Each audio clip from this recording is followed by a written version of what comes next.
Eh bien, donc j'en profite. I'm going to introduce the last speaker. M.CECCONI is the head of the Anesthesia Intensive Care in Humanitas University in Milan, and is the actual president of the European Society of Intensive Care. And Maurizio has this topic talking about the impact on COVID on our ICU teams. Please, Maurizio. Fabio, Jean-Michel, bonsoir à tous. Je comprends un peu français. Je me parle très bien. Tu parles comme moi. Voilà, c'est bon. Super d'être ici, mais mon français s'arrête ici. So I'm going to carry on in English. And thank you for the opportunity. Fantastic meeting, by the way, e-sfar. Congratulations. It's really great. After suffering for 2-3 years, really, to see a full room and people enjoying. And we need to meet in presence. I will tell you the story. I'm sure that you can relate to many of these, but I will tell you my story and the story of the society that I had the honor to lead during the last 2 years, and some of the things that we try to do in response to the impact of COVID on intensive care team. I think the story really outside of China started like this. It was February 2020, and a patient on his 30s admitted to an intensive care unit in Codogno Hospital. I can tell you no one knew where Codogno was before this, and now everyone knows just because there was that patient there, tested positive for a new coronavirus. This is an interesting story. Up to that moment, Italy didn't think to have a problem.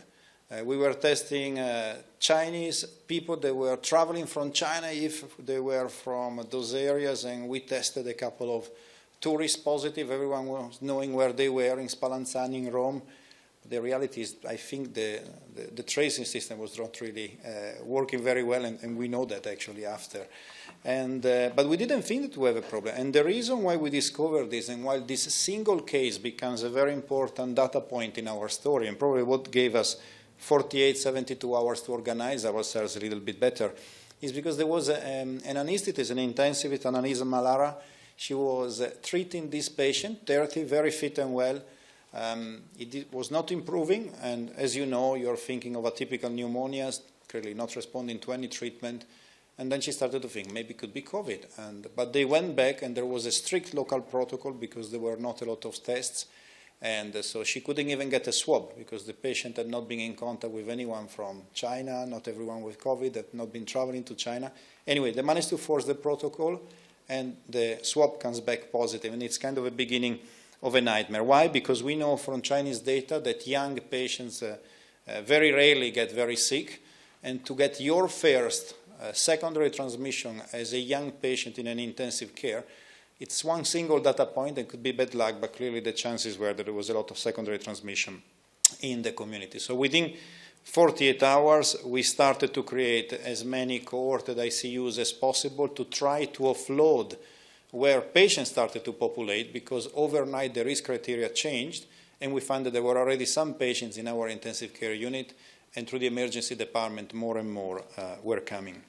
This is one of the recovery areas that we converted as the first extra COVID ICU in my hospital. And what do you do in that situation? Well, you just have to collect the little data that you will be able to collect. We got together with Giacomo Grasselli and Antonio Pesenti and other physicians from the intensive cares in Lombardy, and we basically started to say, okay, let's share every information, every single patient that come in, we communicate to each other, and we also try to help each other immediately to try to get some beds for these patients. It's the 20th of February when our story starts. Lombardy at the time had about 800 level 3 ICU beds where you can do invasive mechanical ventilation for a population of about 10 million people. 50 of those beds were free at the time. And then we have a few more what you may call level 2 HDU beds here and there, but you know, the number of beds for invasive support was very small. Its surgery is ongoing, you know, the other pneumonias and everything else was ongoing. So we stopped elective surgery. That gives us about 200 beds extra, but when we started to look at the data points that were coming, every day was like 8, 9, 10, 11, and so on. And you may think that there was a linear increase, but actually with modeling this with the group of Stefano Merler in Trento, we realized that actually this was just the initial phase of an exponential rise. Now, every mathematical modeling has big limitations, so I think it would have probably been unrealistic that without any control we would have got 14,000 admissions by the 28th of March. But I think this was definitely an underestimation. 870 admissions is far less than what we got. So probably the truth would have been in the middle. Clearly, this can overwhelm any healthcare system. You can be as rich as you want, even if you have the double number of ICU patients. Without controlling the outbreak in the community, you cannot cope with this. So while we were making extra beds, we were asking the governments really to do something, and doing something, as you know, was the first lockdown, and in the region and then in the country. And I can tell you there were a lot of fake news and confusions already in the early days. A lot of people were minimizing this, saying, don't worry, what's happening there is just, probably bad luck, maybe they are badly organized, and so. And that's common. If you have a new crisis, the common reaction to all of us is actually the one to try to spend more time to justify what's happening rather than actually collecting the data, thinking that this is completely unprecedented. And what you normally do, so you wait for more information, you try to downplay the threat. I'm sure Fabio's been watching some Italian TV as well, and I can tell you that it was ridiculous. Lots of people saying this is just like a flu. We don't believe that this data is so bad. While we were actually building ICU beds, taking down walls at 3 o'clock in the night just to create some extra beds. And that's what you do. You try to downplay the threat and just to stay on course. But actually what's needed in that situation, if it's completely unprecedented, you need to be fast. You need to communicate with transparency. And we thought that we had the moral duty to communicate with transparency to the lay public, but also to the rest of ICUs in other parts of the world, because our feeling was that what we got from the outbreak in China and Wuhan didn't scare us enough to get ready and to prepare, and we thought we have to send this data. It doesn't matter if we look bad, it doesn't matter if it looks like we were not prepared for it, but we really need to go out with everything that we are seeing now to give some time to people to prepare. So you may have seen this. This was a letter. At the time I was the president-elect of ESIC with my friend Joseph, who was the president of the society. I was speaking with him very often, and I was saying, look, I've never seen anything like this in my life, and this was just the first 10 days. We were starting to see that some cases were happening now in Madrid and in London, but we really need to go out quick, because I know by traveling around the world in the previous months and being at congresses of intensive care and anesthesia, that everyone was looking at Wuhan, but there were no plans on how to cope with these outbreaks. So this was a very simple letter that we sent to all our networks and newspapers and so on. It was basically, get ready. We have been told that in many countries this letter actually triggered finally the belief of governments to try to put some attention and to help the teams to be able to be ready for the outbreaks. And the story that I think that we had and the impact on intensive care teams, it's a story of people, it's a story of solidarity, a story of all of us working together.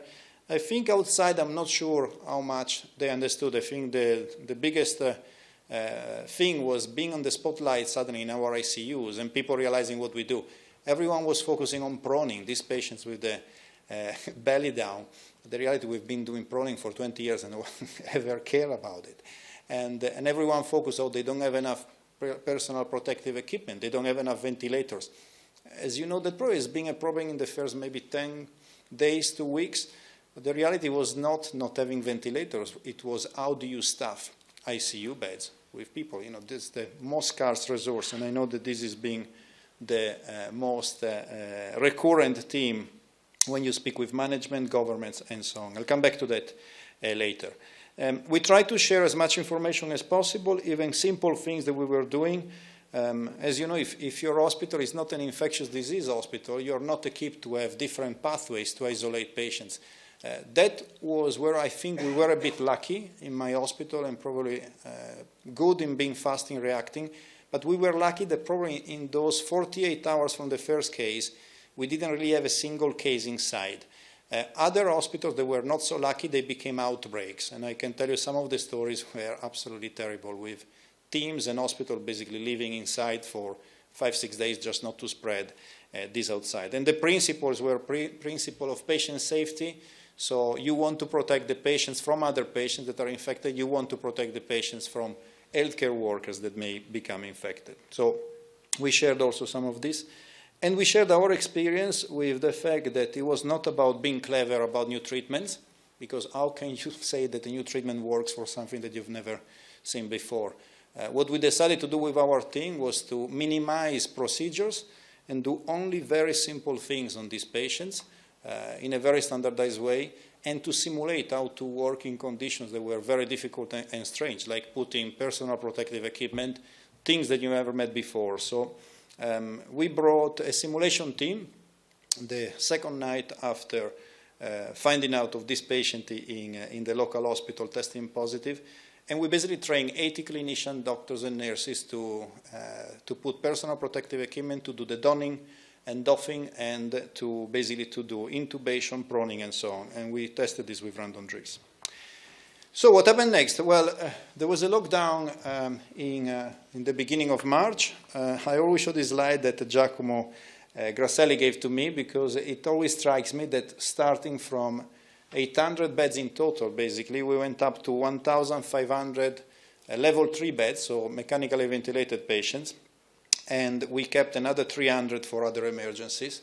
And on top of this, there were probably another 2,000 level 2 beds where we put CPAPs and high-flow nasal cannulas in other parts of the hospital. So we increased our capacity for respiratory support of about 4 or 5 times. I'm sure that in other parts, and I know that even Paris was particularly badly affected, you've seen similar things, but when you put these in numbers and proportion, it's really astonishing, also thinking the number of people that were working that never worked before there. You know, on the 17th of March, there were 151 intubated patients, new, which basically is more than 20% of your starting capacity, and you didn't even have that to start with. So what we found was also very important to improve the communication of teams. Maybe in Italy we were very scared and we put a lot of equipment, but you were completely masked. You didn't recognize each other. You had these long gears and masks and FFP2 and goggles. So it was important even to recognize who was who at the beginning of a shift. And I can tell you how many people brought to come in. They didn't have the courage to say, actually, I don't know who is the doctor, who is the nurse. So we started just to have a very simple way to communicate. This is very common in other countries where the teams don't rotate, they rotate a lot. In Italy and some other parts, I don't know if it is in France or in Spain, normally we don't have people rotating so much between different hospitals and so on. So we put these communication tools where everyone was basically introducing themselves at the beginning of the shift and setting up a list of priorities. So which patient are we going to prone? We minimize, of course, procedures just during the early hours of the day when there were more people, and what are the risky situations tonight. And this decreased the stress level of people, and I think made the difference to work in a better way and with a higher degree of psychological safety. What we tried to do was also trying to collect data and to share this data as fast as possible. You may have seen this. This was the first paper showing the baseline characteristics of those patients intubated and ventilated in the region. We showed this, again, to show how sick these patients were.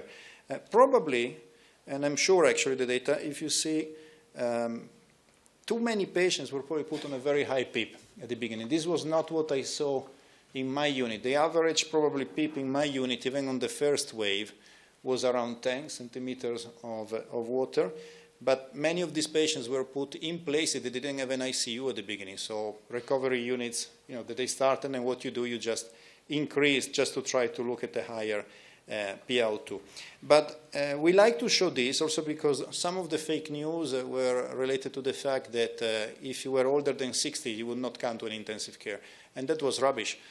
We tried to make extra beds because we wanted, in principle, to keep the same criteria of before to give an ICU bed. Clearly, the delays on admissions were significant in some cases, and clearly there have been more restrictive than liberal criteria. But if you see the median age, even for the first wave, for us, it was about 63 years of age, which is basically the same that it was in the infected population outside. So age was not a criteria not to enter, but as you know, it was a very important prognostic factor, unfortunately, for survival. As you know, if you are more than 65 and intubated for COVID, your chances decrease significantly. This is true in many cities around the world. We were happy to see that our efforts to share our experiences and even just to see how bad things were, and not that we wanted to show that our outcomes were better or worse, was praised even by some investigators. This was an editorial from John Marshall, Deborah Cook. Basically said the transparency in reporting that we were showing could help others to put in place maybe future studies or to get ready better. And I come to the point of drugs, because I have to say never in my life I've seen such a push and a pressure to use new treatments with absolutely no evidence, never. From people that had nothing to do with respiratory physiology of intensive care, but they had a lot of free time in their hands to come with proposed treatments. And I'm sure that you had similar stories. I had relatives calling me and asking, why did I not give plasma? Why did I not give hydroxychloroquine? Why did I not give ivermectin? And I was telling them, because I don't believe they make anything, and I was saying exactly that. So my job is primo non nocere. And they said, but you are guaranteed here to have a good number of nurses for your loved one, to have doctors reviewing the patients continuously, to do the proning and all the other things that we think may work. I don't have data to show you today. The mortality rate in my intensive cares, the COVID, was 23% in the first wave. Actually, it didn't decrease after the second wave. It stayed 23-25%, even despite steroids and other drugs coming.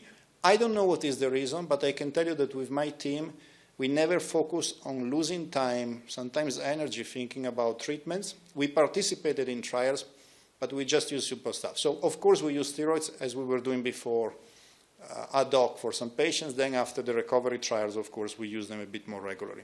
But I think we've learned a lot from that. But the pressure that we had to use treatments and to fight anti-science movements outside was really huge. And in this sense, I think it was very nice around the world to see the Science Academy supporting ICU teams. My experience from Italy, I also work with Alberto Mantovani. He is one of the foremost immunologists in this sense and part of the Italian Science Academy. And they helped us to try to pass the message of saying, leave the intensive care units alone. They know what to do, and we need to study more before we decide what works or what doesn't work. And as you know, a lot of the early ideas that actually they ended up being either useless or even harmful.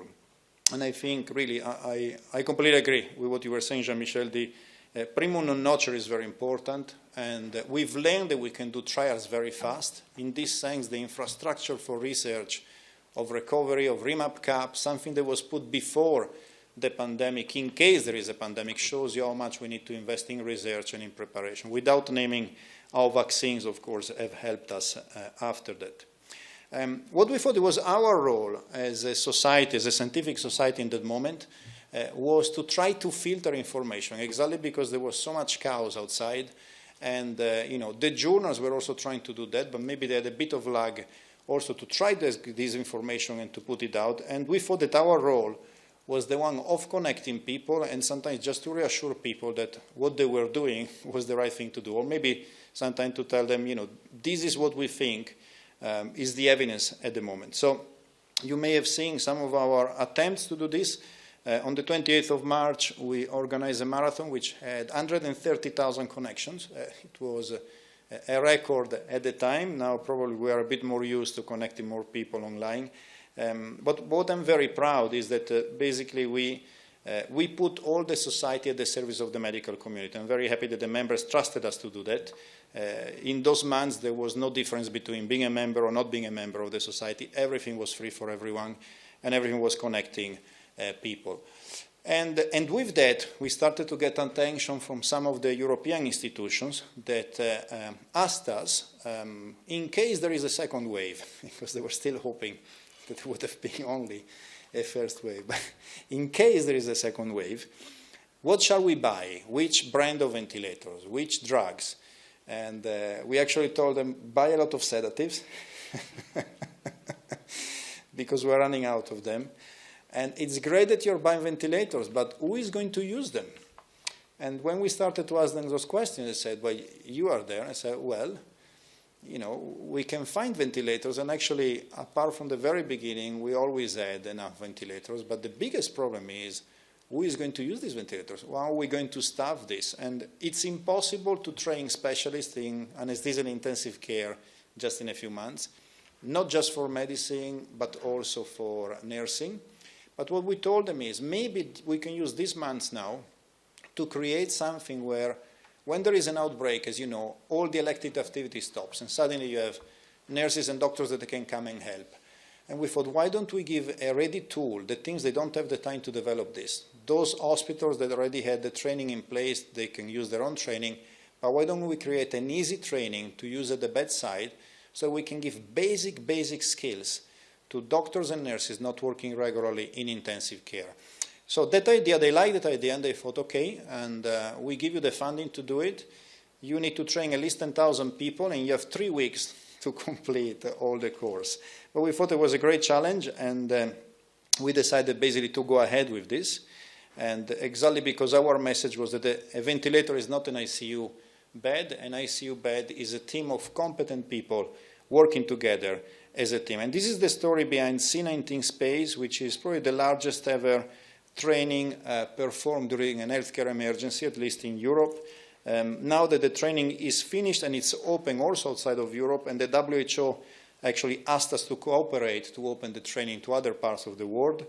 I'll show you a little video that will tell you a little bit the story behind, and then we can carry on.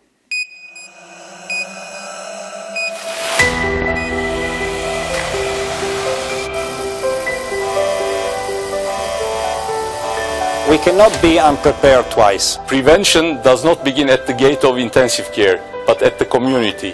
That's why we need all your help. We need a healthcare army. Welcome to this immersive learning experience of C19 Space. Following this program, we'll really help them to get an idea of what working in an ICU is like and to really be immersed in the basics of learning ICU skills. Basic training so that people get accompanied or accustomed to how an ICU looks like, what is expected from them, the ICU staff around, and there will always be ICU staff around to support you when you call for help. This goes into much more detail and provides key learning objectives and also some assessment to test knowledge. That hasn't been easy to do during the COVID period. Pulling together different individuals from different countries, all with a common aim. So I think that's been very valuable.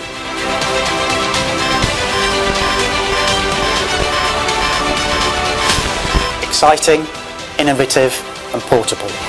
It's incredibly positive, coming in at the right time, and if we can use it and build on it, it's fantastic.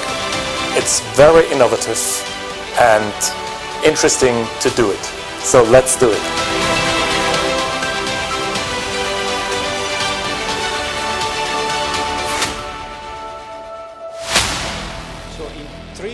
We got 70 experts. We were able to use one of the intensive cares that we built in the summer in my hospital and was not used just before the second wave. And we decided to use just for a small part, not for all of it, virtual reality to immerse people in some procedures, because we realized that if people were very busy, just shadowing an intensive care team may not expose you to that. As you know, you can go 3 days to the intensive care, and if you're lucky, you see 3 ECMO, 15 pronings, and so on. But if you're unlucky, things may happen at a different time of the day. So that's why we decided to do that. Everything was translated in every language of the European Union, and now we have involved about 20,000 healthcare workers across Europe, and we're opening this outside, as I was telling you. So there is a program is still available, by the way, if you're interested, and there is a common track and then a doctor and a nursing track.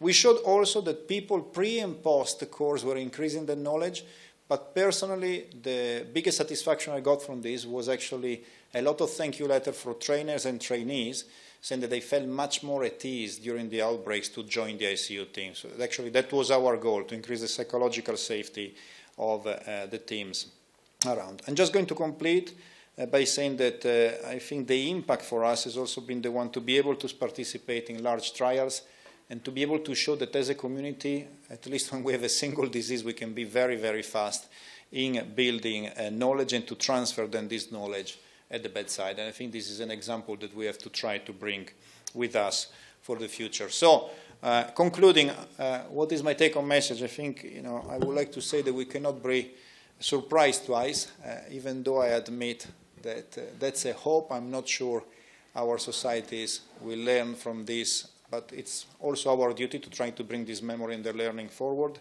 I think we have to consider in the future if something like this happens again, also to move maybe some of the competences around. And the pandemic, especially at the beginning, hit in different parts of Europe. Maybe we need to be more reactive if we really believe in a European Union, also to help by moving teams more quickly. And of course, you cannot think to work on this alone. Networks are very important. And the principles of doing no harm and protecting your patients and healthcare workers, I think, it's also mandatory, together with high-quality trial data and data science. And this is just a picture that it's always close to my heart. It's the first wave, and it was one of my team late at night sending me a picture showing that we could still have a smile behind the mask even in difficult times. Thank you.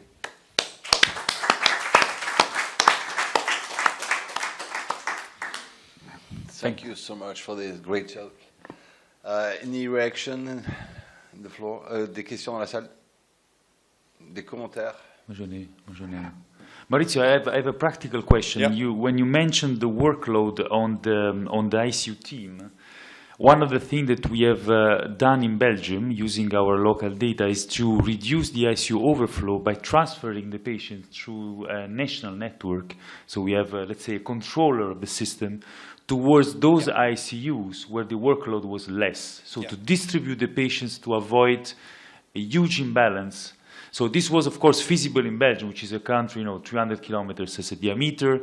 I wonder whether this has been, because rather than, increasing by 5 times, could be think about transfer of patients. This is exactly what we did in Lombardy, actually. Also because even there were pockets of Lombardy that were hit worse than others. And no, I agree with you. Maybe I wasn't clear enough, but actually the data that I showed you there, everything is from the Lombardy ICU network. So we shared resources from the very beginning.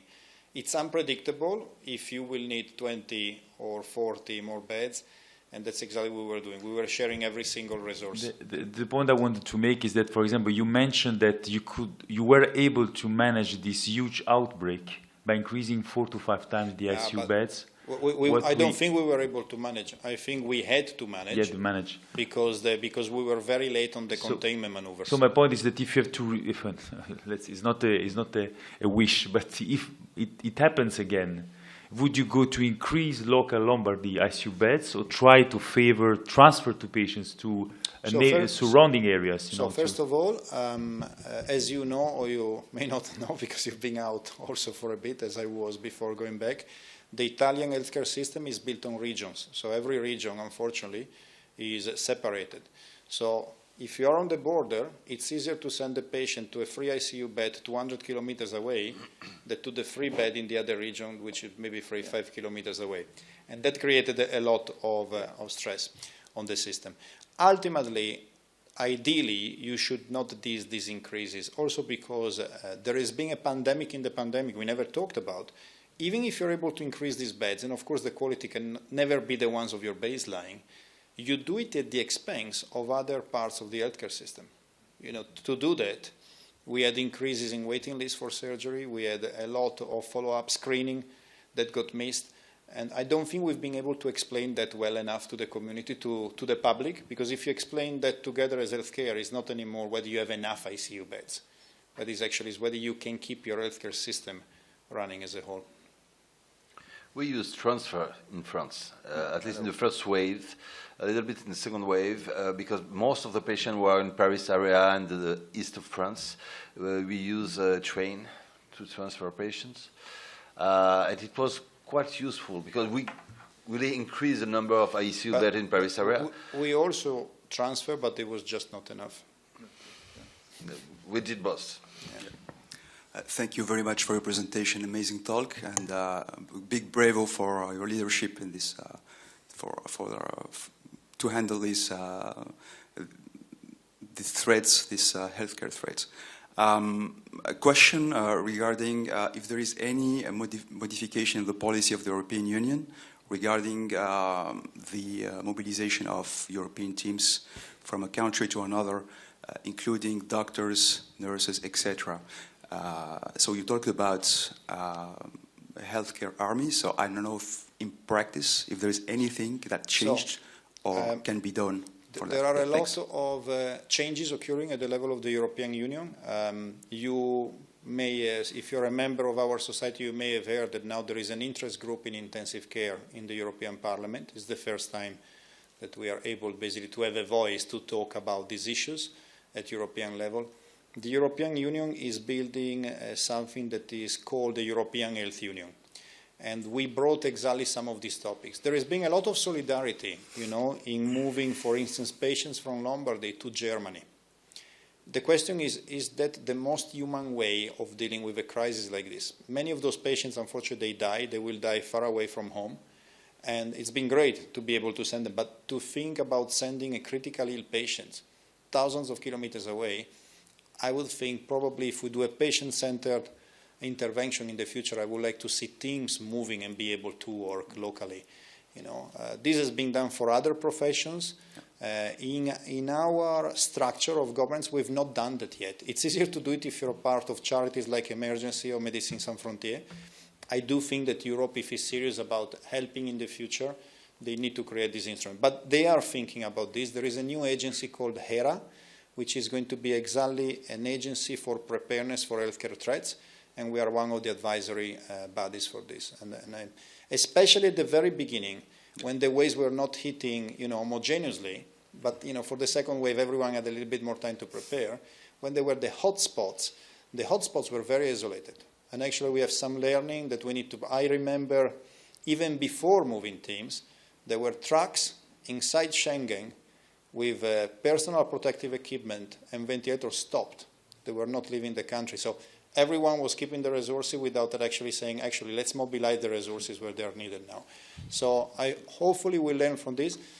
I have to say, I'm a big believer in Europe, and I should not talk about politics. There are elections in Italy in 2 days. But I hope that actually Europe gets stronger, not weaker. We need a stronger Europe also for healthcare, for blueprints on this. Great, thank you very much. I'm sure that our politician guy saw that the network of intensivist physicians in Europe is a good example for global healthcare. So I hope this will be an opportunity for the rest of the population. I hope to. Thanks so much to be here. Merci à tous d'être restés. C'était une super session. Et bonne fin de congrès. Et il y a un cocktail qui est servi sur le site de la SFAR vers 18h, 18h30. A wine and cheese time in the... Enfin, on boit, je dirais. Absolutely.